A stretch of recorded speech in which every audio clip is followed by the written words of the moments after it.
All right, so welcome to the next edition of, my blog thing stuff. And, there I am. Basically, right now, what we're doing is we're going towards my van. And this is where we're at. This is the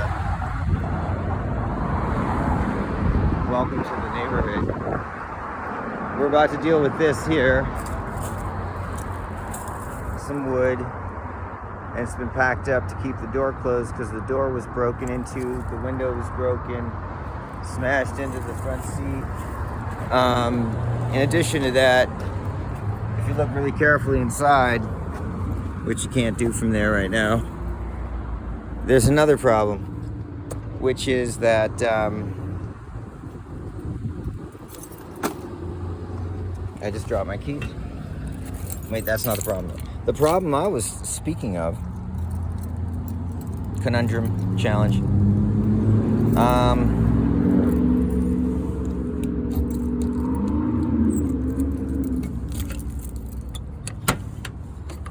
There's a couple things. One's the order in which we do things. We just lost power over this whole place right here. This is all no power. Don't know why. Out of nowhere.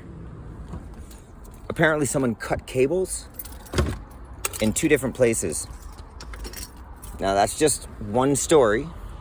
And, it's just someone heard something from someone that heard someone, So it's hard to put too much into anything like that in terms of we're going to start to spread theories.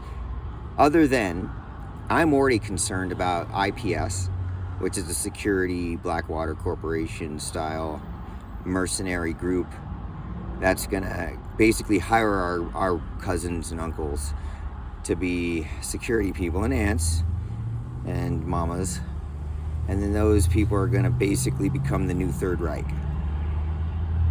I think that's gonna happen no matter who wins the election. Somehow they're already implemented, they're everywhere. They're giving away money. Who has tons of money? Trump has tons of money. What happens if he loses the election fairly and decides he wants to be king anyway? He's got troops in every city regulating the security.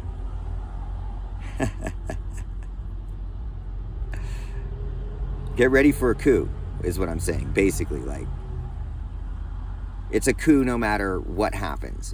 It's going to be just a coup from the left or a coup from the right. They're either one gets to be president forever, king, dictator that can't be deposed or disagreed with ever again. Or they can kill you. Legally.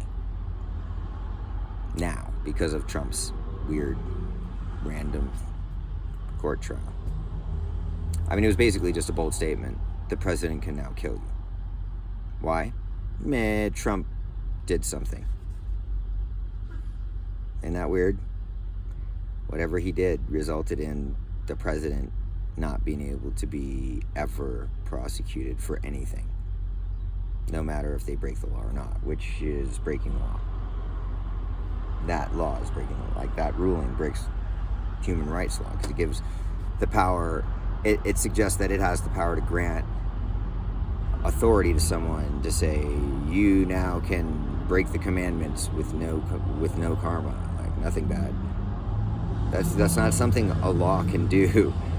If you kill someone's family, then all the rest of their family is going to be mad at you regardless of the law. There's karma, there's real life shit. So yeah, good luck with all that. But that's what they set up, is legally whoever becomes president next will be immune from prosecution for anything, even murdering people running against them.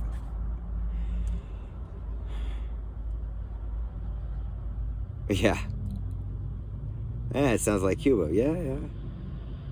It does, doesn't it?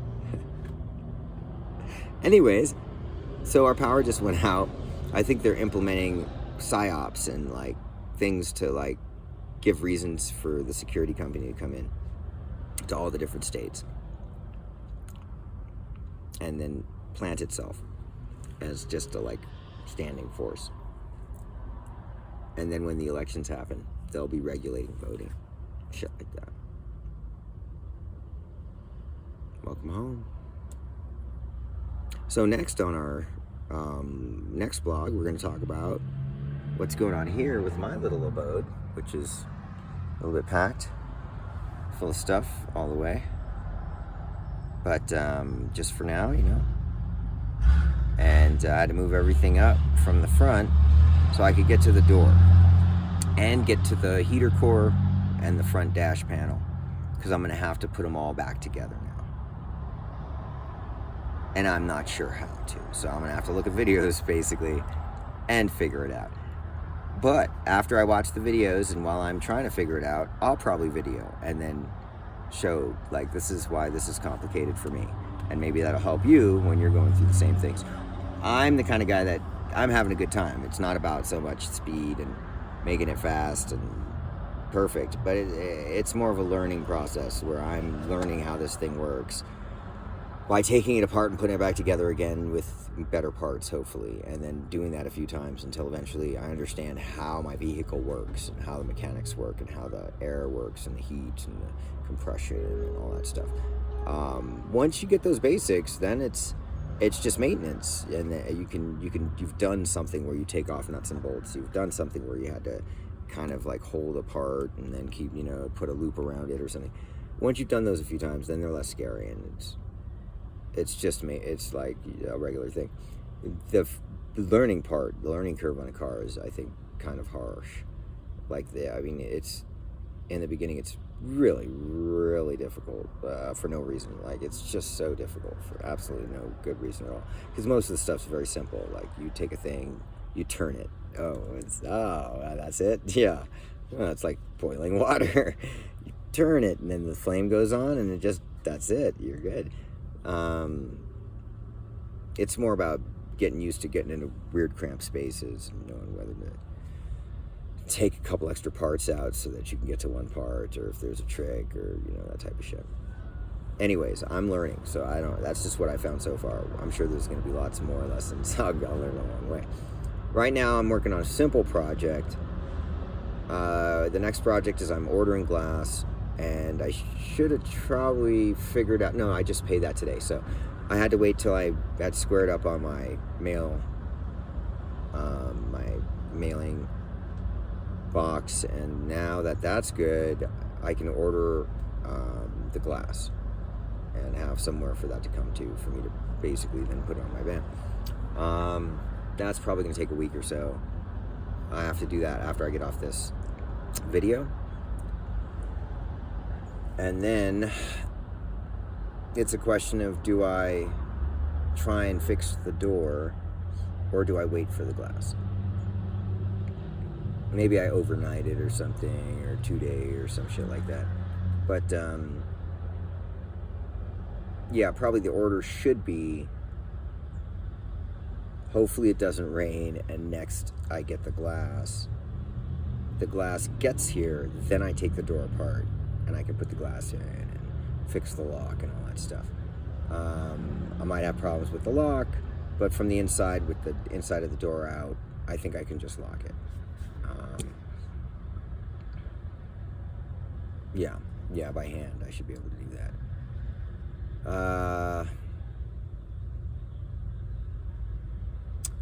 What's left? I think that's my next step with the van. Again. The van. Working on it.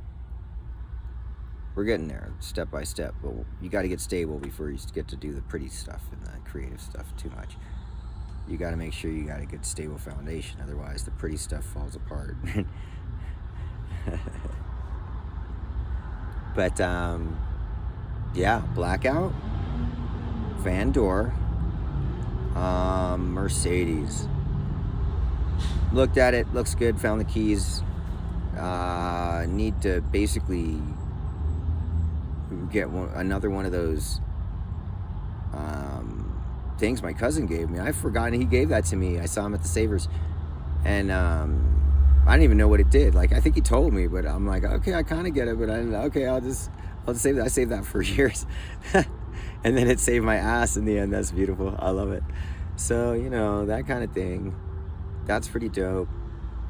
But I need to get that here. I need one of those here now. So I'm like trying to figure out how to reverse engineer what I've got.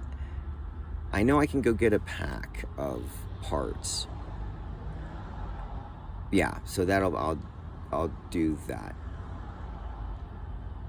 It's basically a Harbor Freight model solar. I can order one of those Thunderbolts. So I'm gonna basically look up the Thunderbolt solar panel attachment and either just get the attachment, the adapters, or just get a couple of those panels because they're not too expensive on eBay. Order them, order the window for the door. And is there anything else I need online? I should probably get it now, right?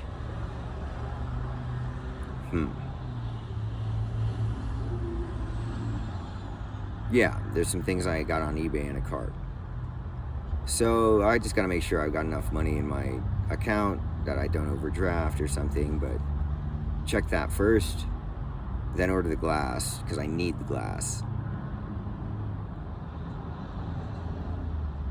Then ideally order one or two of those Thunderbolts.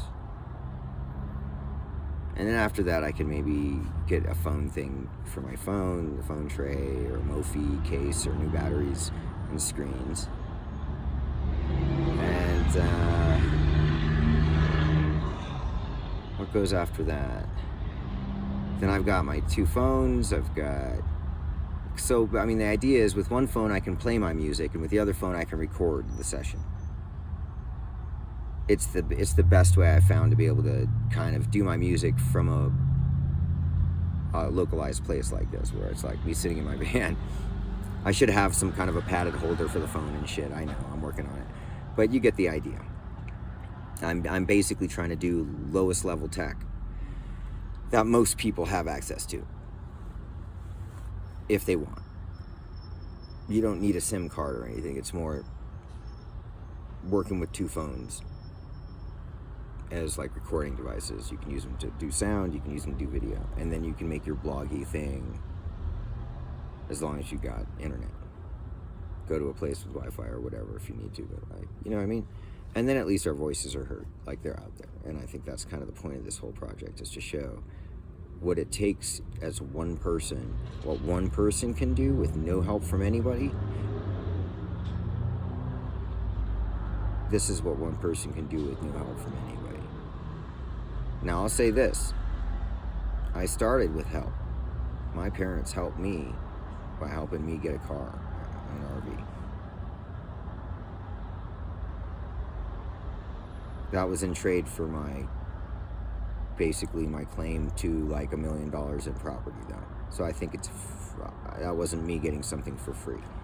It wasn't a handout.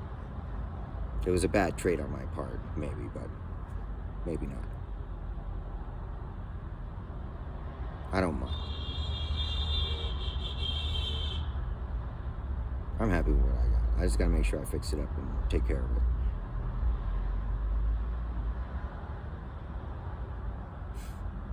Riders on the storm.